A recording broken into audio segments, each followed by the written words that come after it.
Bili, plazer bat zu gurekin hemen txapen izatea.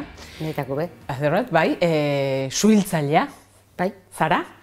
Eta hasi nahiko nuke galdera, koronavirusak, gure bizitza hankaz gora jarri duen honetan, ez da? Suhiltzaileen lana ere lehen lerrora, edo suhiltzaileen lana ere horrekin lotuta egon da, ze ikusi izan ditugu hainbat eta hainbat albiste, ez da, batez ere hasieran eta desinfektatzen, tokiak eta oidana. Galdetu nahiko nizuke, pixka bat zuek, suhiltzaile bezala, nola koronavirusak zer ekarri du, nola izan da, esperientzia nola izaten ari dan, hasieratik nola izan da? Hasiera baten, zerbitzutik, guk gure zerbitzua minimotatik kudeatzen da. Gare, plantilla oso murritza. Orduan, hasieratik beldurra zeukien, eta esoskuen usten, inongo lan berezirik iten. Dauko eguneroko tasunean praktikak, ez? Hori bekendu inbiar izan gendun. Eta, protokolo oso zorrotzak, ze, euren beldurra zan, kudeatze zebenak, nolabait bat kutsatu, bere talde osoa kutsatu, eta azken finean, zerbitzu aurrera eruan ezin izatik. Karo, beldur hori. Piskat denbora aurrera juntzala eta ikusi zutenean, etzala kutsaduraik eta gertatzen, zahar egoitzen desinfekzio lanekin hasi ginen. Eta, gerora, gure lanaz aparte horretara piskat dedikatu geha. Egia esan, egoera ez da erresa izan inorrendako, ohitura asko aldatu inbiar izan ginun, dano bezala, eta batez ere desinfekzio kontuan lantokian be. Nolabait kudeatzea zan zaila. Txandaldaketatan, baina, beste lekutan bezala. Eta desinfekzioiek sartu zaretenean, ez da, pentsatzen dut babes neurriek ere asko hartu behar izan dituzuela. Zer topatu zen, nolako esperientzia izan da, ez da? Zar egoitza horietara adinduak izan dira bereziki edo izaten ari dira, ez da, koronavirusa gehien zehatu dituena, kaltetu dituena, zer topatu, nola izan da zuretzat esperientzia hori? Gu adibidez, zahar egoitzetako egoilerrekin ez dugu euki harreman zuzenik. Guk egiten genuan desinfekzioak eurek gelatan sartuta zerenen, ero hasi ginen atzalde zitzen, baina kontura zien gabaz hobeto zala, ze orduan egoiler guztiak eren geletan zeren, eta hor kutsatzeko arriskua ez gukatio, eurekatio baizik, txikiagoa zala. Orduan, kontakto zuzena ez da egon eurekin, egoiliarrekin, eta batez ere kontaktua eukideu bertan langileekin, bertako langileekin. Eskertuta zeren. Zan, denbora guztian, eskerrik asko, eta guk kontrakua, eskertutak eurek gure nagusiak zaintzen zutelako, eta benetan lehen lerroan eurek egon die. Gu baino eurek egon die. Gu bigarren lerroan, lehengo lerroko atzealdean egon geha. Bai, babes gehiagokin, eurek baino. Harreman zuzen eta luze hori ez dugu euki. Orduan, eskertza bai jaso ezuela edo nabaritu ezuela. Bai, ni harrituta gelitzen itxan, eta nire erantzuna zen, ez eskerrak zuei. Zuek ari zate benetan, hemen arriskutsua dan lana itxen. Kasu hontan, erek arrisku gehiago jasan dabe, gu baino. Eta nabaritu zuen, normalean suhiltzaile badaukazue eroi izateko ze hori, ez da? Azkenean, egiten dezuen lana beti da bestei laguntzeko, eta kasu honetan desinfekzioaz gain, beste lanak edo beste larrialdiak egongo ziren, ez da? Nola kudeatu bata bestearekin egoera berezi honetan? Alde batetio,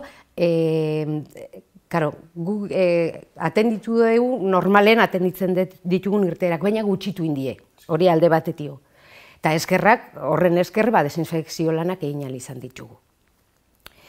Esan dozuna eroitza teukitzean eta nik uste dut badagola zera bat, ez? Imaginario bat.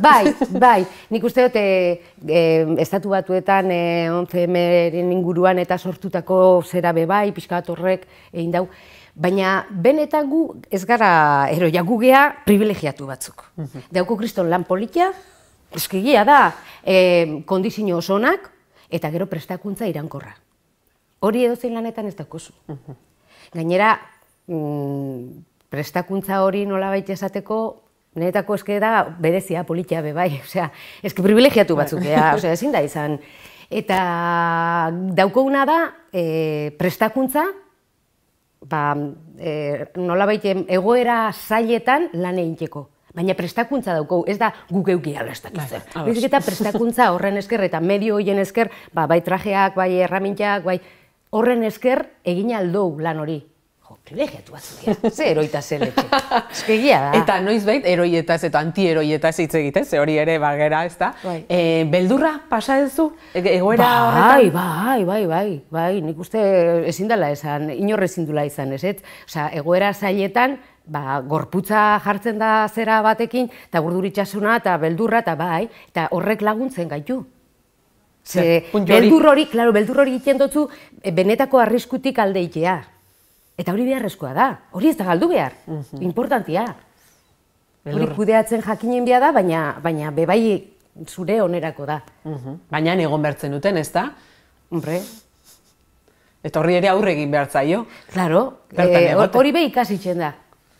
Prestakuntzan bitartez apurtxo bat, eta batez ere irteeratan. Osea, bizipenetan. Hor ikasten duzu asko. Ze egia esan, jo ba, adibidez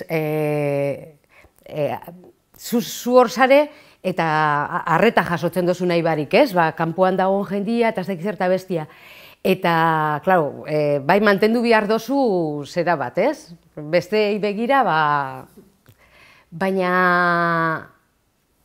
zure bizipen horiek ematen dotzue horre hon eta hortik alde iteko, ero hortik ateratzeko behar duzun injarra, behar duzun...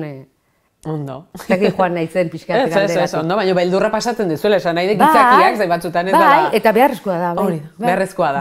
Bai, benetan. Ze bestela hori, izango gineke eroi tonto batzuk. Eta helinko ginean, irtera guztitxan, ero askotan. Eta esan dezakezu adibidez, egoera hau, berezi hau, edo izan dela gogorrena, edo gogorragoak pentsatzen dut bizi izango zen dituztela egoerak? Berez, egoera beha zaila izan da, nik uste dut edozeinen dako. Egunerokotasunean hor izan da gogorra. Baina, klaro, irteera baten ikusi aldituzun gauzak, hori ezin da gainditu halako egoera batean. Ninote, bai, hor dare, egoera bizipen potente batzuk. Eta aurre nola egiten zaio, esan duzu, formazioarekin? Hombre, eta nolabait bizi halako egoerak zure gorputza, zure burua be ikasten do hori kudeatzen. Ez dakit, lehenengo hildakoa ikusten dozunean irtera baten, urrengo gauetan hildako hori zure buruan dago. Baina, dakit, 20. hildako ikusten dozunean, igual zure burun gelditzen da gehiago, ez nun erraminta hori hartu behar. Lehenengo, zelan egin dut ulertzen. Eta horrek laguntzen dutzu. Hori da, esperientzia hori, ez da? Bideratzen. Bai. Esan duzu, gauza bat dela privilegiatu batzu gara. Egia da. Bai, privilegiatu batzu zarete, zuk esaten, zure hitzetan, baina manifestu bat argitaratu duzu, Bai. Azalduko diguzet zer dan manifestu hori eta zer eskatzen dezuen, ze hainbat, nola izan da, suhiltzaile batzuk, osasun krisi honetan, ume erabilera ez dela egokia eta manifestua aurkeztu duzue.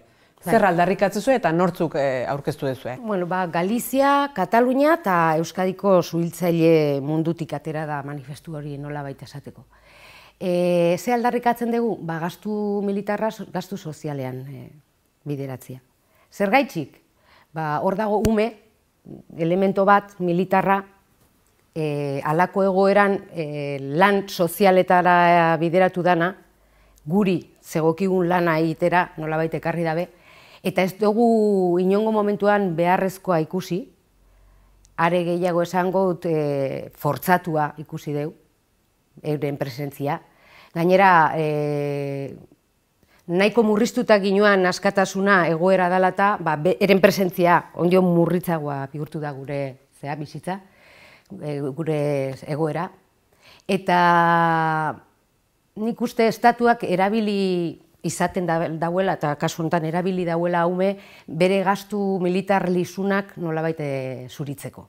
eta hori ez daigu gustau. Batez ere gure zerbitzuan plantilla kontua eta oso murriztuta dago, gero eta nolabait inbertsioa txikiagoa da halako gastutarako eta beste bideratzen da beste horretara, lizuna iruditzen jau.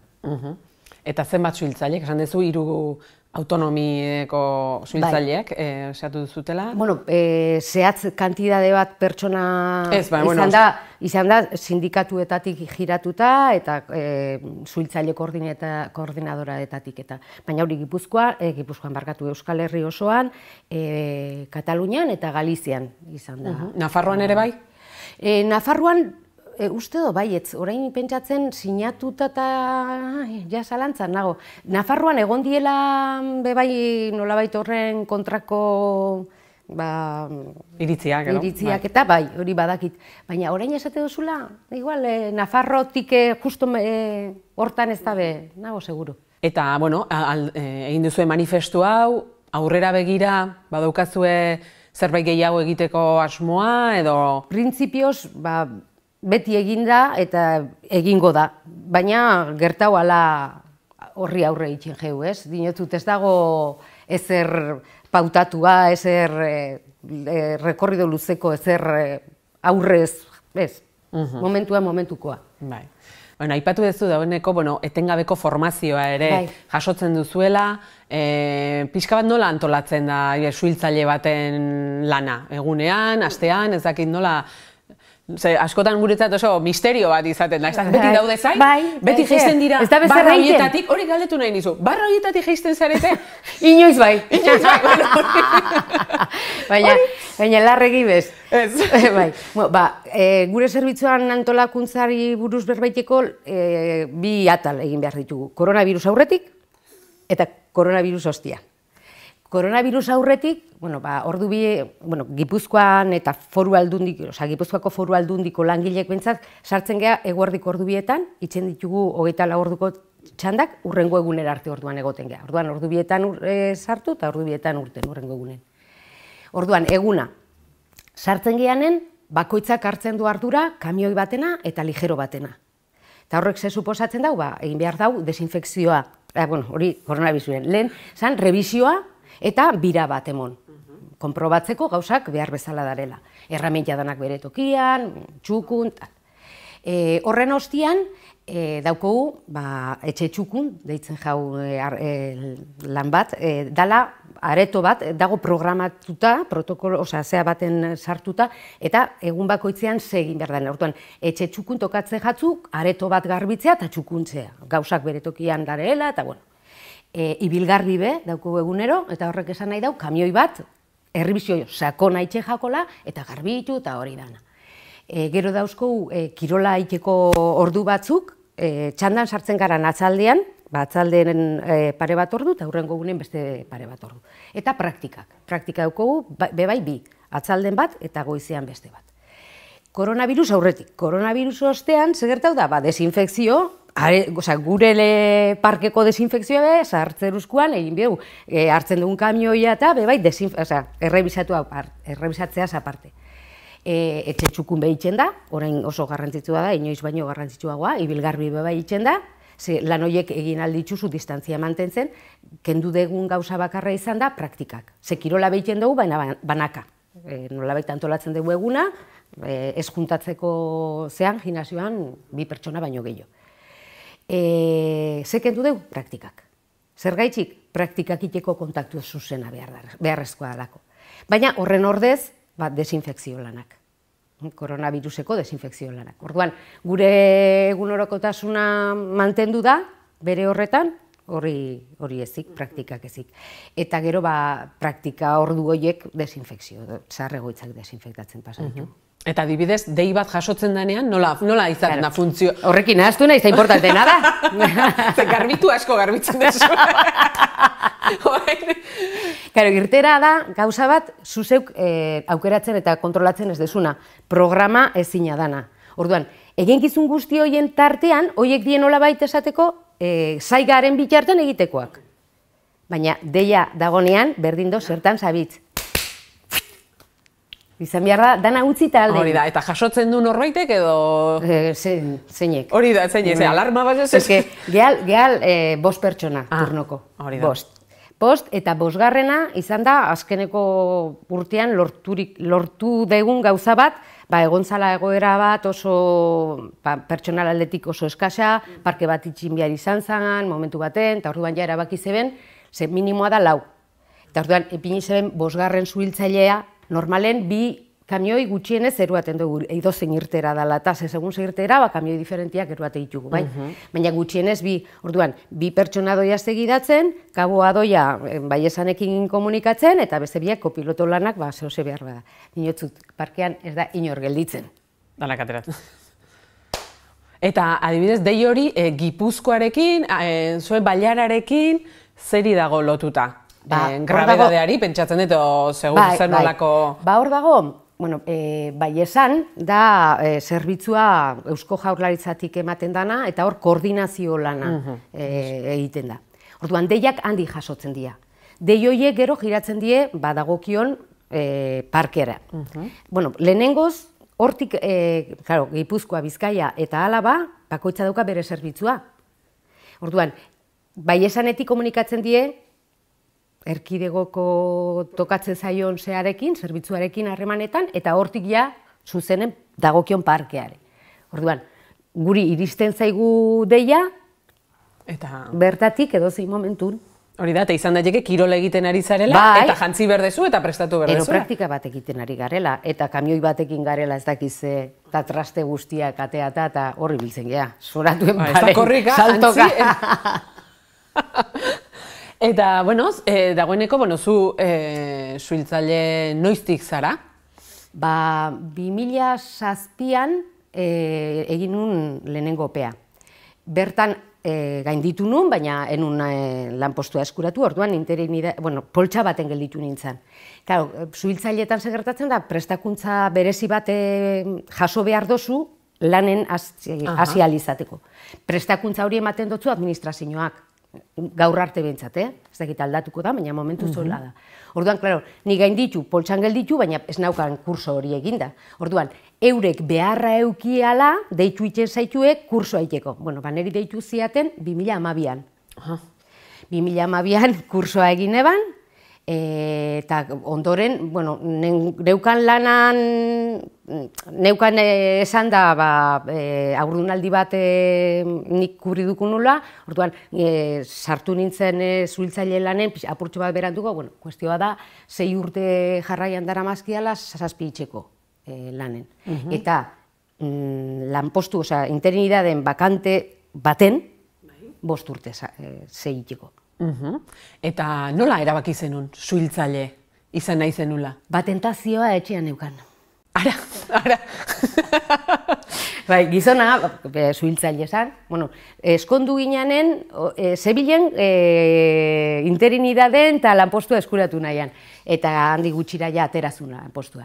Eta hori, entzun da entzun, berari, kristone bidila, eta ogibidea maitatzen ikasi nun nola. Eta orduan, iritsi zan momentu bat, 2 seme-alaba ditut, eta txikila neskatila 5 urte eta bestea 8 zeuskala, baina tarteak libre eukitzen hasi nintzen, eta esan nun, venga, saiatuko nahi. Saiatuko nahi. Eta saiatu nintzen. Oda, ezan izan txikitako, zer esan nahi zu, suhiltzaile bat, maitasunak ekarri zintzun.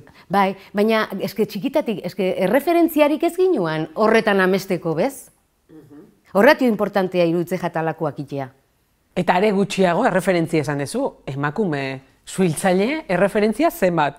Zenbat zaude ezte Gipuzkoan? Gaur egun 3, eta gainera bat Donostiko zerbitzuan dabil, eta beste 2 Gipuzkoako Foru Aldundin. Hora indikan erreferentziak sortu egin behar dira, zu erreferentzia bat izan zaitezke. Hori da, saiatzen ari gian aiken.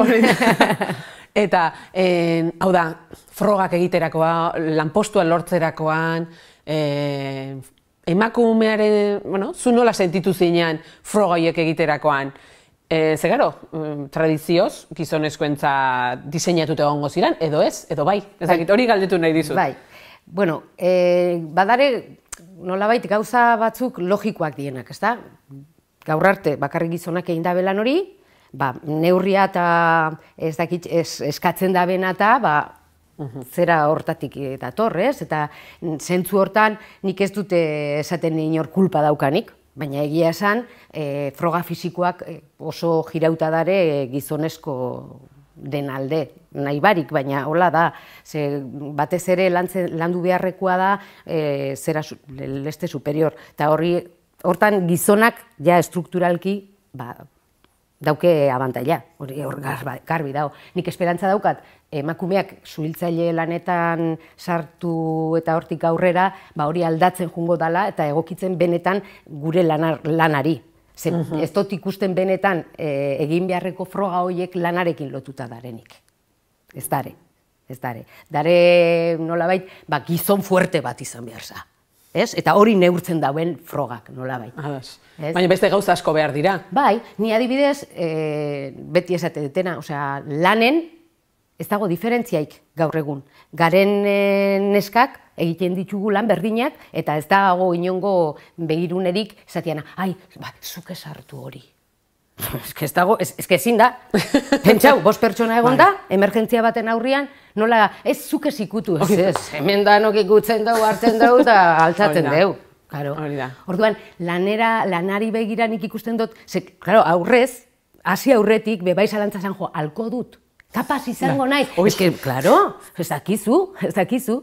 Eta gaur egun oso garbi daukat, kapaz naiz eta aldot, eta dozein pertsona prestauta badago, kapaz da, eta ez dauka zertan gizona ero emakume izan behar. Eta benetan lanerako emakume izatea ez dauka inongo zailtas, ez dauka, ez zertan trabatzen zure lana emakume izateak. Baina, frogak dare... Oraindikan. Oraindikan, bai. Eta horra aldarrikatzen... Bueno, zergaitik gare bakarrik iru. Hori. Nik, jende asko, baina, ez da, inutila gehalako, da. Emakume danak inutila geha. Lanen nik ikusi dut kapaz gehala. Orduan, nun dago? Erreferentzik faltak, ez da? Ez badituz ikusten, ez badizu gai ikusten zure burua? Bai, klaro, erreferentzik bada zera bat, ez? Baina beste aldetik be, eske gizonak egin dabe gaur arte, orduan, hori da, eskatzen da ia gizona izatea. Eta hori nori dagokio aldatzea frogoiek? Zuko esaten zu frogoiek aldatu inberko liratekela? Bai, ni pentsatzeu baietz, horri biltzen dienak, teknikoak, administrazioko teknikoak, ez dakit, kirola arlone dabiztenak be bai, zer esan eukiko dabe, segurazki, eta askotan nik usteot erabiltzen dana da bakarrik, oin arteko zera, venga, korta y pega. Bai, eta indarra, ez da? Bai, del tren superior. Hor da de... Bai. Eta dana ez da, personako la bizkarretik anateratzea eta hori, hori sekula ez daiten. Eta zuhiltzaile bakar bat pertsona bat eruaten hori da, vamos, gezurra. Baina forma fisikoa zaindu behar da. Bai, noski, dauzkozu hainbat egin behar, froga fisikoa eskatzen da benak, eta horri aurre egiteko prestauta egon behar za, baina Daniela, lankide bat, Foru Aldundiko beste lankide horri, berak esaten zuen, eta niretako oso politie da, erramentia kasa baten, dauzkozu gauza diferente asko, danak beharrezkoak, bata txikia, bestea handia, baina danak beharrezkoak, zuhiltzaileen taldeak olakoak izan beharko ziren. Ze derrepente dago zulo txiki bat, eta sartu inbea da ez dakit zeiteko. Gero, ez dakit, habilidade bereziak, agilidade aldetik ez dakit, dana behar da. Ez da bakarrik alako gizona behar. Ez? Eta hori, ez dago, gaur egun... Ez da ikusten hartuta. Eta zuek adibidez, esan duzu, eta zuen emakume suhiltzailean artean harremana badukazue? Bai. Badukazue, babesten zarete? Bai, eskerrak. Edo ulertu, esan nahi? Bai, ulertu, batez ere, ulertu, gure artean pixkat. 2007ko pea hortan ezagutu ginen gaur egun hirurak, lanen garen hirurak.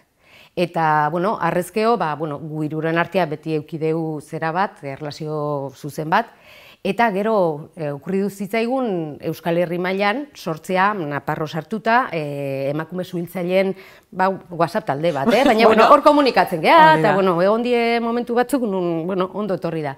Eta gero, sortu zen, Espainia mailatik etorri zala, tipa bat be, nahizula zehose koordinau ez dakiz zer, eta orain dago, bebai beste talde moduko bat, zer bombera deitzen dana. Eta hori estatu mailan. Aha, oso ondo. Eta, bueno, bukatzen joan behar dugu, galdetu nahiko nizukena, dagoeneko aipatu ezu zerbait, ezta? Baina lanbide honetatik, zer da gehien gustatzen zaizuna? Ba, jendeari lagundu ahal izatea. Horretarako medioak eukitzea eta prestakuntza. Niretako hori da, xapo. Ba, nik usten dut, esaldi borobilagorik ezin dugula aurkitu, elkarrizketa hau bukatzeko. Beraz, mila esker, Pili, zure esperientzia gerturatzeagatik, erreferentzia izateagatik, eta laster arte eta eskerrik asko. Zeuei. Gaurkotasuneko gaiak poltsikoan. Aldizkaria ostiralero doan eskuko telefonoan eta tabletan. Deskargatu aplikazioa. Egin txap, irakurri, ukitu, ikusi,